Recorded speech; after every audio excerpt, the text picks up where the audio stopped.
See, we actually recently discovered this life form here. And before I show it to you, I will tell you a couple of things about it. It turns out that it's a very common organism.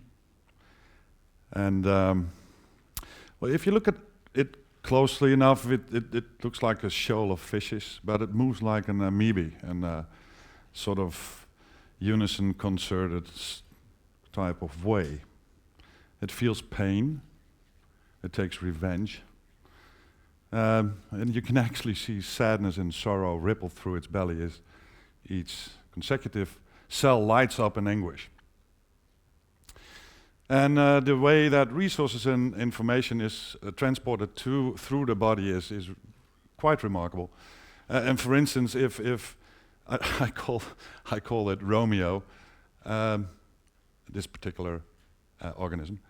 If Romeo is obese, then all its cells tend to be obese. If it's on drugs, all the cells tend to be on drugs. If it's allergic, its cells are allergic. And if it has political or moral views, then all the cells tend to have the same or a similar point of views. Even income, if it has income, all the cells' incomes are like a direct function of it. So it's pretty sophisticated beast, actually. Yeah. So if you want to, it does that resource sharing because of to get away from possible outside danger, and if you like, it has an similar kind of immune system. It kicks out antibodies and stuff like that. So that's pretty amazing. If you want to inoculate it for, say, obesity, sexual perversity, poverty, or bacterial diseases, then you have to find exactly the right pressure points or nodes that contribute most to the transmission system, or complexes of nodes. If you can find that, you're actually golden. If you want to persuade Romeo, you go about it in quite a similar fashion. You don't apply pressure to the whole system because it will fight back. Actually, the cells will fight back, and Romeo wages wars. Yeah, so the closer to the heart of the system, that's where all the goodies are and all the information is and stuff like that. And cells, most cells thrive and are social mobile towards the center.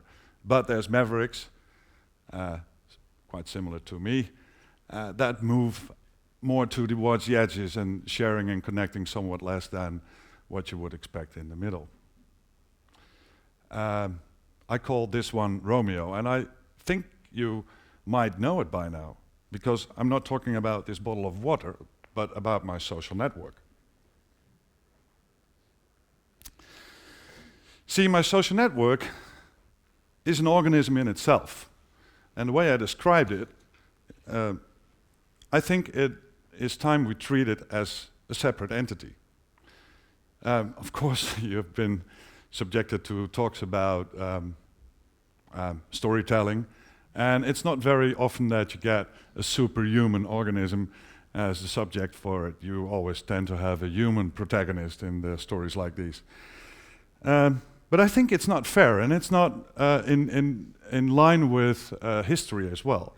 See, we've been kicked out and ousted from about every system over the last couple of centuries that we've been known. We're not the center of our universe, not of our galaxy, not of our planetary solar system. We're not even the center of the epitome of our evolution anymore. So the clear trend is away from us being the center. So I think it's time we gave Romeo its rightful place in society. Take, for instance, Romeo has irreducible complexity. No, difficult word, I will explain it. I particularly like the analogy to a béarnaise sauce.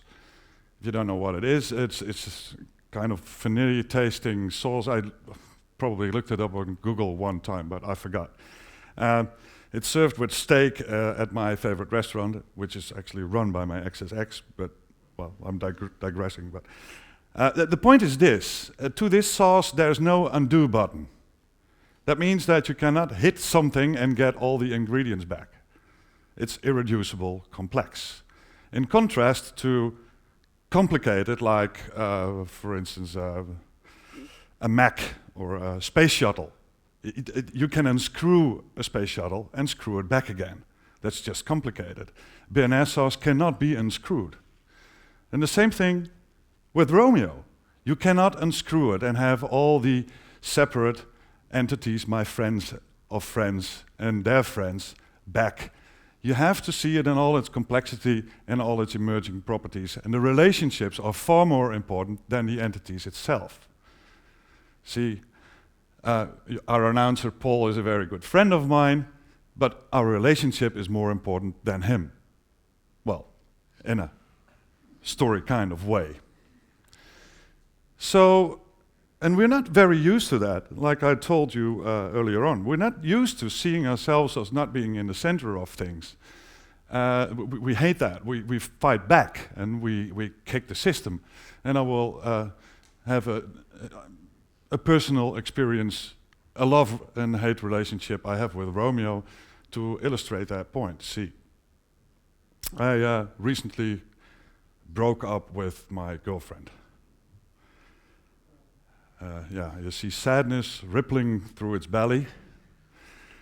Well, actually I didn't. Romeo did. See, in silent words, Romeo broke off the relationship and he asked these stupid questions with like, Bram, how is that with all the alternative sexual partners she could be having? Or what are the expectations that her predecessors my predecessors left behind? Or what is the shape of my particular network and how does it collide and interlink with hers? How is it closely knit or is it more meshy? What with the thresholds of loyalty and not giving up? Which is obviously a moral kind of thing that ripples through our consecutive networks. So, and what with her single and obviously jealous girlfriends who, of course, had an influence on her decision. Oh, no. You think that is bogus, and like lots of my friends who point out that breaking up has to do with biological and chemical and even financial situations, like my bank account would actually screw up relationships. Well, it does sometimes, I can imagine. But, and they point that out, but I think it's too egocentric, it's too human-centered. It does not give enough weight to what really happens if we look at the pressure social networks places on our relationship. And if you translated the silent words the network Romeo was telling me, it was something like this. Bram, dear boy, it does not take two to tango. It takes at least a couple of dozen, maybe hundreds of people to shape your relationship and to unshape it. So that's not big consolation, I know. But it's more accurate than we think, I guess. See, Romeo is not even entirely human. It's not the people you see on Facebook. See, half the things we exchange with one another are like intestinal flora and fungi, not even the sexual transmitted diseases. But the stuff we do when we hold each other's hands, that's why we are immune to approximately the same diseases and we are allergic to the same stuff. So that's what we do. So my guess would be that my social network is 80% bacterial and not even human. So if you take that into account and see that it's much more bigger than just us humans, then you can see why it's a stupid thing that in my field of marketing, for instance, that we so rely on the human-centric, anthropocentric way of looking at things. It's still rampant. It's like a breakup story without a sociological perspective, if you like. So we know very well that like bigger percentages, and it varies a little, of our customers and employees come to us via contagious behavior like word of mouth and stuff like that. But we still insist on broad spectrum advertising instead of looking for the right pressure points to tilt the system toward us. So not going for the average cell or all cells, not apply pressure to the whole system, but just go for the pressure points. And I'm not talking about the Malcolm Gladwell kind of tipping point nodes, or more in the complex Duncan Wattsy obvious kind of pressure points which you have to touch. And we don't do that. We are reluctant to do that.